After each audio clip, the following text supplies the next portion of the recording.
it's always been difficult, or always was difficult, I certainly know in my mother's generation, for women to advocate for themselves. You just simply did what your doctor told you to do. And as a result, cancer was a silent disease in many cases. I can remember when my great aunt had breast cancer, and she was extraordinarily brave, but people never mentioned the words out loud. We knew within the family that she had breast cancer, but no one else would ever talk about it.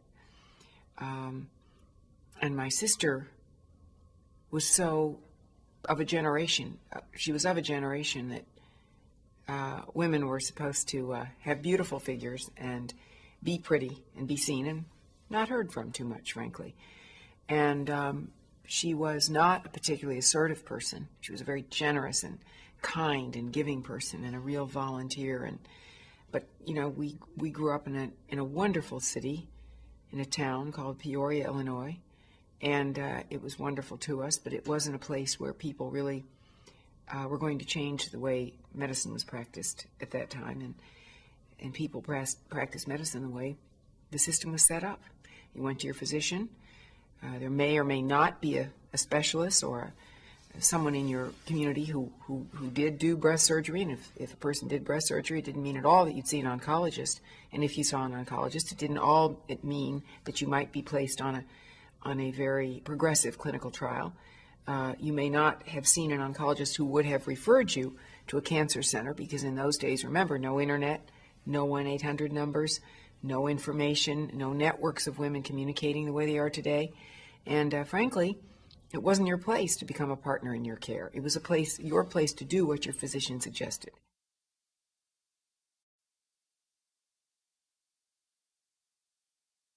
I think particularly in breast cancer research, we're beginning to understand, particularly with gene studies, we're beginning to understand, for example, BRCA1 and 2, the BRCA1 and 2 gene, which in fact the Komen Foundation funded very, very early in its history. And this, again, is somewhat predictive of a subset of women developing breast cancer and ovarian cancer in some cases.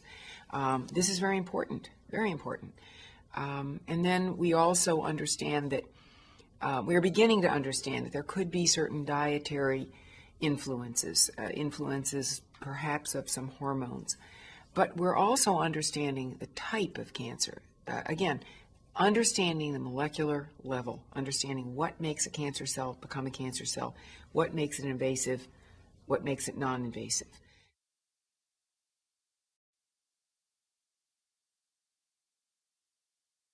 There's a fine line, in my mind, about where forceful advocacy should influence science. There is clearly now a track record of doing so, and I think there are several good things that have developed. It's a good thing to have patients and patient advocates as part of the modeling of clinical trials. It's a good thing for scientists and clinicians to understand what it means to be a patient and how a certain treatment or intervention affects a normal, healthy life. I do, however, think that patient advocates have to be somewhat careful not to pressure scientists so hard and so long that they produce false results or are hurried to push and to get the results. And usually it's not the advocates pushing. Sometimes it's other forces. It's the scientific journals who want to go to press. It's the institution who wants the income or revenue from a potential patent. It's the fundraisers and donors who want something to say, I want to win. I want to show that what we have done is better. It's the institutions wanting to make themselves number one. The pressures are great and all the way along.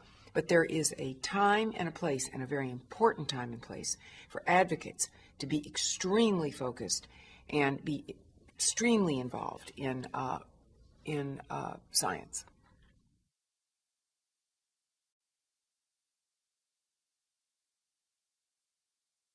I think my courage came from one very simple thing, and that was that I didn't want to fail. I didn't want to not fulfill this promise to my sister.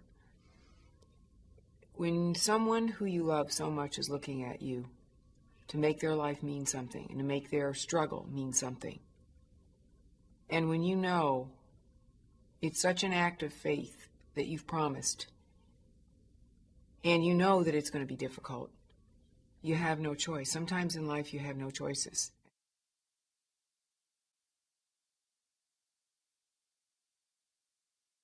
Almost everyone told me it wouldn't work in the beginning. For a long time, 10 years, a lot of people told me that it wouldn't work, no matter how hard we worked at it. And it was kind of working, but it wasn't scaling up the way I knew it had to be really effective. I knew that we not only had to make a change in the clinic, in the lab, we had to make a change in the culture of this country.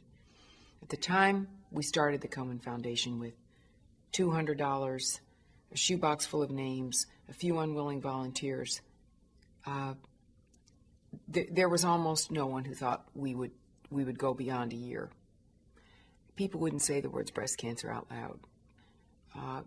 In fact, one of our key employees, our key directors of communication, tells the story that her biggest challenge after the first year of our events, a very successful breast cancer fundraising events, her biggest challenge, because she was a reporter at the time with one of the newspapers, was going back to her newspaper and figuring out how to write the story of this first successful event of the Susan G. Komen Breast Cancer Foundation without mentioning the word breast in the article.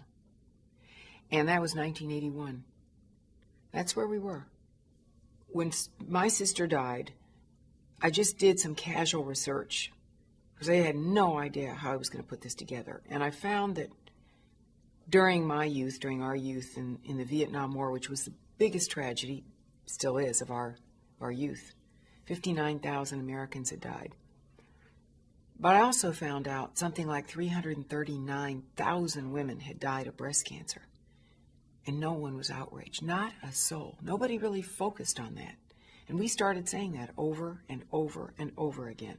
And finally people started listening. I said, how many people? How many people? And finally, it started to resonate. And then I learned that we needed to grow so fast. And remember, this was pre-internet. There was no way to scale up quickly. You had to do the work. You had to build the events, the concept, and then hope that they would travel to other cities. Because I knew what we needed was a big grassroots network that would not just exert influence, but would exert political advocacy. And at the same time be able to raise money in their own communities, have their own organizations that were localized, that were local but felt global. And that we had to have this also national apparatus that would be involved in funding our very important research grants. And I knew that if we didn't give the money away properly, if we didn't give it away elegantly and properly, we would never be able to raise the money. And it was a hard model to build. And that's why almost everyone, except a very few, told me it might survive for a while, but it would fail. And it's always been about that, though. I couldn't let my sister down.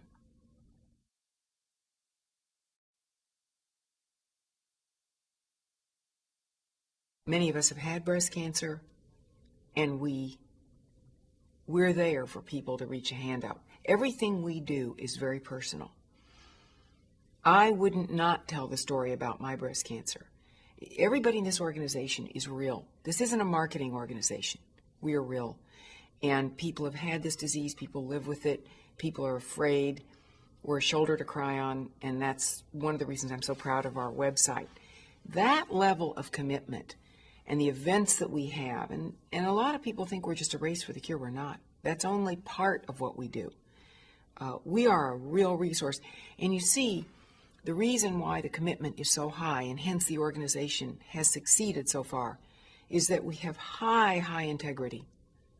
You know, I know that while we may have some mishaps somewhere now and then, my colleagues in Little Rock no more want to upend things and do something that would disgrace the organization than our colleagues in Peoria or our colleagues in New York City or our colleagues in LA. We are all part of a family. That's our approach. This is our family. And we have a job to do. We are in a war. This is a mission. We all try to spend as little as we can to do it. We work very hard to raise it. We work very hard to communicate with each other, and we do not like the status quo.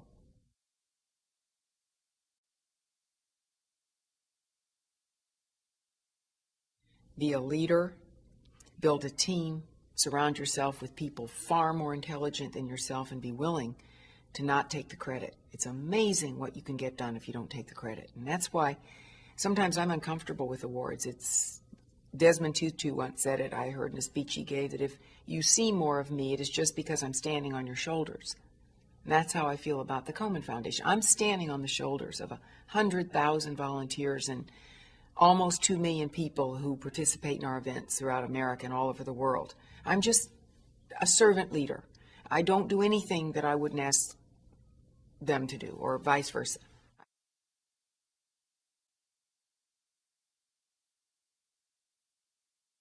The focus of the Susan G. Komen Foundation today is simple: a world without breast cancer. And we see that role, we see that mission basically broken down into 2 areas: to fund the kinds of research that will lead to an understanding of the causation of this disease. And the other half of what we raise and do with our outreach and awareness program is to apply what we know, to address disparities, cultural disparities,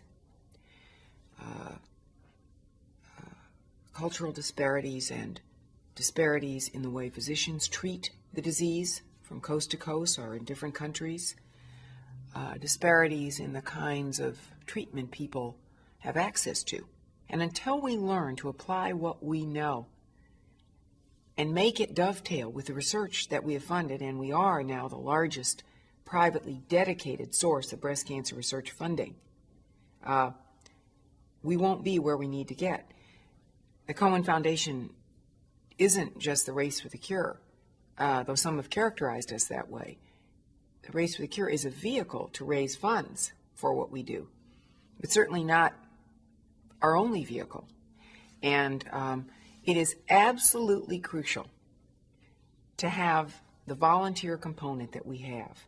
It's a complex model, but in order to sustain the level of commitment, the level of passion, the level of engagement of local communities into the solution of this problem, volunteers are absolutely and totally necessary, and we need them. They are the heart of the Komen Foundation.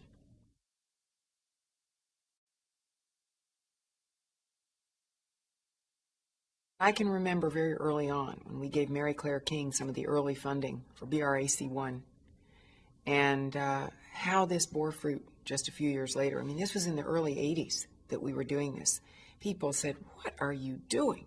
We need more money to study chemotherapy, or we need money to study." The future of this, of the intervention of this disease and of the eradication of it, is going to lie in our molecular understanding of breast cancer. This is where it's going to be. And we took a chance. We took a risk on this. Also, when Judah Volkman was just beginning to do his studies on angiogenesis, when he was beginning to communicate these studies, we went to see him. This was early on, and gave him some funding very early in the process, because we knew this was going to be somehow an important intervention in the treatment of breast cancer, and albeit other cancers. Sometimes you take risks. Sometimes they pan out, sometimes they don't. But we always want to take risks. The joy of having the Komen grants is that we have the opportunity to sometimes give support to the new idea, to the bold idea, to the idea that's not going to be funded by the NCI or one of the big cancer institutions, but because we think it's bold and interesting. It's an investment fund in a way. You have to watch very carefully what you're investing in and who you're investing in, and deciding when it's time to cut the tether and move on, or try to pair the person with other resources. And once you know a scientist is well on his way, that's the time for probably us not to be there. You know, we love to catalyze people. We love to catalyze funding, and we like to be the leaders in this. And we recognized long ago that it wasn't enough to sit at the table. We wanted to be the table. We wanted to set the table.